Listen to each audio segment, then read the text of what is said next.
Labdien visiem! Mani sauc Velta. Šodien savā video es pastāstīšu par to, kā es turpinu adīt savu kleitu, būs kleitas laikošana, un pastāstīšu arī par to, cik tad daudz vai cik maz man ir dzīs mājās. Un tā patīkam skatīšanos jums. Nu, un tā izskatās mana adītā kleita. Nu, pagaidām tā gan nav kleita, bet tā kā džempers izskatās. Un tā kleitu es adu no Dzijas Jarna Arta džinsa. Dzijas sastāvs šeit ir, kāds bija dzijas sastāvs, 55% kokli un 45% akrils. Adu es no 3 dažādas krāsas dzijām. Tātad tas pamats ir šī te bēžīgā krāsa un horizontālās svītras baltā un gaiši zilā krāsā. Es jau iepriekšējā video stāstīju, kā savu pirmo kleitu es uzadīju pirms 2 gadiem. Toreiz man ļoti kleita patika, un toreiz es kleitu adīju no šīs te sekciju dzijas, un tad adot izveidojās jau tās horizontālas svītras, un neskatoties uz to, ka mans izmērs ir XXL izmērs, es šajā kleitā, izskatījos slaidākā, neskatoties uz to, kad ir šīs te horizontālās svītras, un tagad es nolēmu, ka es jau gribu uzadīt sev vēl vienu tādu kleitu, tikai tādu vairāk vasaras variantu, un tagad jau adīt nevis no dzijas, sekciju dzijas, bet iedīt tieši šīs te horizontālās krāsas. Man ļoti patīk krāsu salikums, jo man šķiet, ka pie šīs te bešīgās krāsas, tā ir tāda tā kā pamatkrāsa, jā, piestāv, gandrīz jebkura krāsa, un šis te baltais ar gaišu zilo tiešām ir tāda vasarīga kleita būs. Kleitu es adu, tā kā jau ir jūlija beigas gandrīz jau, tad es adu vairāk uz tādām vasaras rudens sākumu, jā, uz vasaras beigām rudens sākumu, tādam siltākam laikam. Kleita būs, piedurknis būs 3/4, kleitas garums nedaudz pāri celim. Un tā, kā tad es šo te kleitu adu? Es adu, var jau redzēt, jā, ka es adu no augšas uz leju, bet tas nav ne reglāns, ne apaļais tēlis. Vispirms es noadīju priekšpusi, pēc tam noadīju mugurpusi, savienoju, un tad savienoju plecu vielas, un tad noadīju šo te garumu vai platumu rokriņķim, cik nepieciešams, un pēc tam savienoju abus gabalus un adīju jau pa apli. Es uzņemu arī atsevišķus video, kuru tiks parādīts, kā es šos te valdziņus plecu daļā uzņemu ar atvērto valdziņu, to metodi. Patiesībā nekas sarežģīts, jā, ļoti vienkārši un ļoti ērti pēc tam arī adīt. Es nemīlu, man nepatīk adīt ne reglānus, ne apaļos tēļus, man patīk šis te klasiskais griezums, kad ir nedaudz pazemināta plecu līnija, un pēc tam piedurknis adu vienkārši uzņem valdziņus un adu pa apli. Tas ir man tāds modelis, kas man visvairāk piestāv, teiksim tā, jā. Un tagad uzlaikosim kleitu, uzlaikosim. Tā izskatās mana kleita. Apakšmalā šeit ir adāmagats, jā, un tāpēc tā mala izskatās tāda viļņaina, bet, jā, pagaidām izskatās šādi.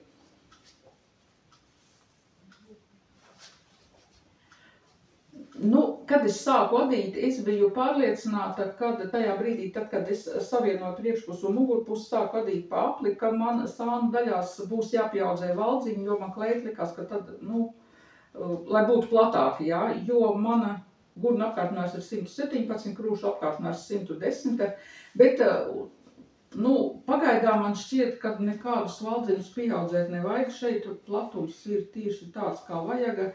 Arī uz gurniem pagaidām neko vēl pieaudzēt nevajag, bet es domāju, pēc centimetriem 3-4 būs pāris valdziņi jāpieaudzē. Pagaidām nezinu, vai tas būs šajās sānu daļās, vai pieaudzēšu šeit priekšpusē, šeit, kur vedars, tā ir mana problemātiskā vieta, jā, un iespējams, ka šeit pieaudzēšu pāris valdziņus, bet tas ir jāada un vienkārši procesa laikā jāskatās, kā tad labāk izskatās. Nu jā, izskatās pagaidām šādi. Nu, vēl kas man nedaudz tādas šaubas manā kleitas tajā adīšanas procesā, par ko parasti, kad es adu sev džemperus, es krūšu daļā izadu iešuvis. Jo man ļoti nepatīk, ka gatavā veidā šī te priekšpuse šādi kaut kā uzraujās uz augšu. Jā, daudz sadītājs tam nepievērš uzmanību, jā, bet man tas nepatīk, un tāpēc es vienmēr redzu šīs te krūšu iešuvis. Bet šeit krūšu iešuvis es adu ar šīm te nepabeigto rindu palīdzību, jā. Bet šeit to metodu izmantot nevar, jo tad mainās šis te platums, svītra platums, un man to ļoti negribās šajā gadījumā. Gribās, lai ir viss vienādi. Tāpēc iešuves šoreiz neadu. Nu, skatīšos, kā kleita pašās beigās, vai nebūs tā, ka apakšējā mala uzrausies šādi uz augšu.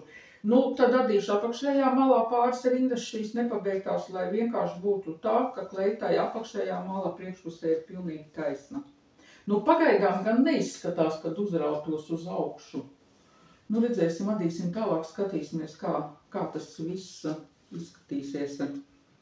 Jā, kleitu man noteikti ir jāpabeidz adīt jūlija beigas, augusta sākums, jo 8. augustā man ir pasākums, uz kuru man ļoti gribētu šo kleitu uzvilkt. Tā kā es ļoti cītīgi adu, bet, nu, patiesībā adās ātri. Nu, raksta šeit nekāda nav labiskais adījums, savu piedāvām adās pa apli. Kleitu es sāku adīt augšdaļu, nu, līdz šai te vietai, ja atsevišķi, kad adīju, es adīju adats numuru 3,5, bet tad, kad es savienoju un sāku adīt pa apli, man mainās adījuma blīvums, un tad jau es sāku adīt ar adatām numuru 4. Nu jā, adats numuru 4 adās tīri ātri. Nu, kaut kā tā. Nu, jā, es pie pašā sākumā, kad es nodīju priekšpus mugurpusi, savienoju plecu vīles, pādīju kādu gabalu, jā, un tad es apstrādāju šo te kakla daļā, piedīju klāt šo te apmalīti. Kāpēc es tā darīju? Tāpēc, ka kamēr nav apstrādāta šī te kakla griezuma līnija, ja, nu, ir ļoti grūti, kad uzvelc tā kleita ir tāda, nu, bezformīga. Bet tagad, kad šeit ir viss apadīts, viss ir pilnīgi pabeigta šī te daļa, tad uzreiz kleita jau tādu formu pieņem, jā, un vieglāk ir laikot. Nekas tur nestiepjās, neko, viņi viss, šajā daļā, jā, viss jau tā stabili ir, tā kā jābūt gatavā veidā. Tā kā, jā, ļoti, nu, patiesībā ļoti patīk adīt tā aizraujoši, jo ik pa brīdim tās krāsas jāmaina ir arī. Nu, kaut kā tā. Nu jā, es adu, bet galvā jau, protams, ir atkal jau jaunas domas, jā, ko varētu adīt. Nu, un jā, man šī kleita tiešām izdosies tādu, kā es gribu. Man ļoti gribētos no šīs te dzijas, jā, tā ir dzija, kur daudziem nepatīk, bet man šī dzija jābūt patīk, jo es daudz džempers esmu adījis. Man patīk adīt un arī valkājās viegli. Nu jā, un ja šī kleita nu sanāks tāda, kādu es gribu, man ļoti gribētos uzadīt arī tādu, nu, rudens ziemas variantu vairāk. Jo es esmu sapratusi pagājušajā gadā, kad es uzadīju savu pirmo kleitu, tur dzīs sastāvā bija vilna, un man ziemā bija, nu, man bija par karstu. Ziemā, kad uzvalkam šos te siltos mēteļus, šos te pufīgos mēteļus, tad ir karsti, un es gribu arī ziemā uzadīt kleitu no dzīs, kuras sastāvā ir kokvilna. Nu, jā, nu es arī adīšu otru kleitu, tad man kaut kā gribētos, nu, tāds nedaudz tumšāks krāsas. Man gribās palēku ar tādām bordo krāsas svītrām. Bet, nu, tas ir manas pagaidām fantāzijas vēl, jā.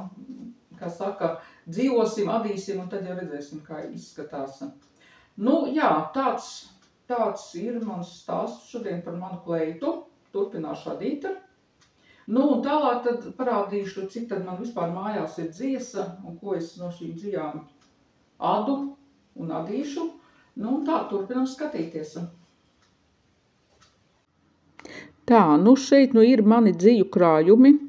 Vai tas ir daudz vai maza? Nu, man jau pašai šķiet, ka tas ir maza, jo šeit būtībā ir tādi dziju atlikumi no kaut kā adīšanas, kas ir palicis pāri. Šeit nav dzijas iepakojumos, nav šeit pa puskilogramu vienāds vai kilogramu vienāds krāsas dzijas. Šeit ir tādi, 50-100 grami dzijas, kas ir palikuši pāri no cepuru un džemperu adīšanas. Jā, es saliku dziju šeit tādās kaudzītēs un tad tuvāk paskatīsimies. Nu, šajā kaudzītē ir dzija Jarna Arte džinsa. Arī viss ir palicis pāri no kaut kā adīšanas. Šī te dzija bija adīja mazmeitai džemperi color block stilā. No šīs te rozā es adīju sev džemperi pagājušā gada zaļš džempers ar rozā tādiem žakarda elementiem. Ja es atradīšu fotogrāfijas, pielikšu fotogrāfijas klāt, ko es esmu adījusi no šīm dzijām. Nu, jā, šeit ir tāds 100 grami Jarna Arte džins, tā kā sekcija dzija. To gan es laikam nopirku tā tīri spontāni, laikam kaut ko gribēju adīt, vai nu strīpas, kaut ko, un tā arī neizadīju. Nu jā, būtībā šeit tā Jarna Arte dzija, jā, vēl piepērk nedaudz klāt, var uzadīt kārtējo strīpiņu džemperi. Tā, tālāk ir dzija no firmas Midara, Angora 2. Arī ļoti patīk šī te dzija. No šīs dzijas es adu tikai cepuris. Es jau 7. gadu cepuris adu pārdošanai. Jā, un no šīs dzijas arī bija adītas cepuris, kuras arī, protams, tika pārdotas. Adīju dubultās binī veida cepuris, bet tā kā šī dzija ir ļoti smalka, es pievienoju otru dziju klāt un adīju no Lana Golda 800. Un tad jā, dubultās cepuris, tāds sievišķīgs cepuris sanāk binī veidi. Krāsas man ir melna, un šī te izstāsta kā pelēk, bet patiesībā tā ir hakija krāsa, un šī te zaļā krāsa arī, jā, ļoti skaista. Manuprāt, no šīs te zaļās krāsas es pat 2 cepurus uzadīju, jo, jā, pievieno otru dziju vēl klāt, tur ļoti labā metrāža, kā saka, dzijai sanāka, un 2 cepurus var uzadīt. Domāju, kad arī šogad vajadzēs uzadīt no šīs te krāsas dzijas.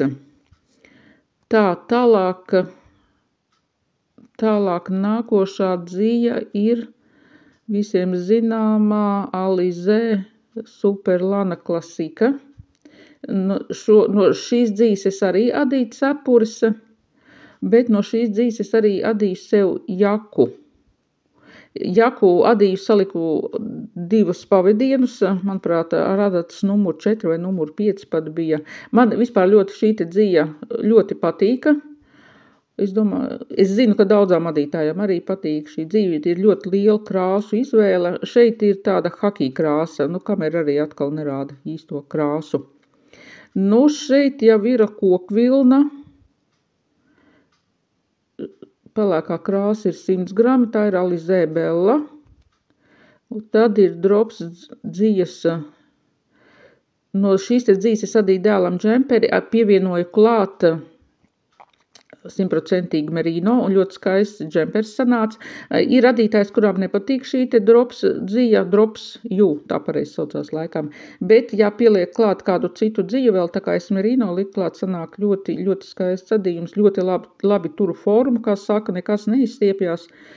Šeit ir rozā dzija, es sev pagājušajā gadā adīju kardiganu, un šī dzija tiešām bija spontāni nopirkta. Es neatceros, ko es vēlējos adīt, manuprāt, bērnu džempers bija plānos adīt. Bet tā arī neuzadīju. Tā, nu šeit ir dzija drops Belle. No šīs dzijas es šogad pavasarī pirmo reizi sāku adīt, ļoti iemīlēju šo te dziju, ļoti, ļoti patīk dzijas sastāvs. Šeit ir brīnišķīgs kokvilna, lins un viskoze. Esmu uzadījis no tās zaļās krāsas sev džemperi. Un šie te rozīgā krāsa bija bērnu džemperīt, ko es pavisam pirms mēneša laikam adīju, vai pat 2 nedēļas atpakaļ. Manā kanālā ir to džemperītu, es jau arī stāstu par šo džemperi. Tālāk, un šie te dzija visa ir, tā kā šo dziju pareizi saucās, Angora Real 40. Dzijas sastāvs bija, ja nemaldos, 65% vilna un 35% akrils. Šo dziju es arī, var teikt, pagājušā gada tikai sāku iepazīt. Pati nesaprotu, kāpēc agrāk no šīs dzijas neadīju. No šīs dzijas es adīju cepures. Arī ļoti daudz cepures uzadīju. Ļoti patīk šī dzija. Arī cena ir pieņemama. Un no šīs dzijas es uzadīju arī sev jaku. Jaku adīju no šīs te sarkanās dzijas, tā color block stilā. Bet no šīm te gaišajiem es nopirkus esmu un sākus jau adīt, un dažas cepures jau ir arī atdotas tieši cepures adīt no šīs te dzijas. Un šeit ir tāda dzija atlikuma, kas jau ir palikuši pāri. Nu, vienu cepuri, lai uzadītu no šīs te dzijas reāli 40 ir apmēram 80 gramu vajadzīgi. Tā šeit ir buklē dzija. Arī kaut kad cepuru adīju, arī tāds atlikums. Šī ir dzija, nezinu, nosaukuma mohēra ar zīdu. Pat neatceros, kādai pirku, un tā arī neko neesmu adījusi. Tālāk, un tad ir dzija hāpsalu. Tā ir arī no firmas Midara, tas ir 100% merino, ļoti smalks pavediens. Arī ļoti jauka dzija, un šo dzijas arī liku klāt pie dzijas tās drops, kad adīja dēlam džemperi, bet šo dziju gribētu adīt kopā arī ar šo te drops bēle dziju. Un šeit nu tiešām var sanākt tāds džemperis vairāk uz rudens ziemas sezonu, kad pievieno vienu smalko merino pavedienu klāt kokvilnai, linam un viskozei sanāk ļoti labs džemperis. Jā, nu šo te dziju var pievienot kaut kam klāt. Un sanāk ļoti kvalitatīvs adījums. Dziju es pirku, manuprāt, Elīzes veikalā. Un šeit ir viens konusiņš ar dziju. Pelēks, tas arī ir merino, bet pasaku atklāti, līdz šim man kaut kā nepārāk patīk adīt ar šo no šīs te spoļu dzijas. Man tomēr vairāk patīk pirkt dziju jau tādu kamoliņos vai ficītēs, kā sāka, jā. Nu, tāds bija mans stāsts. Paldies par uzmanību.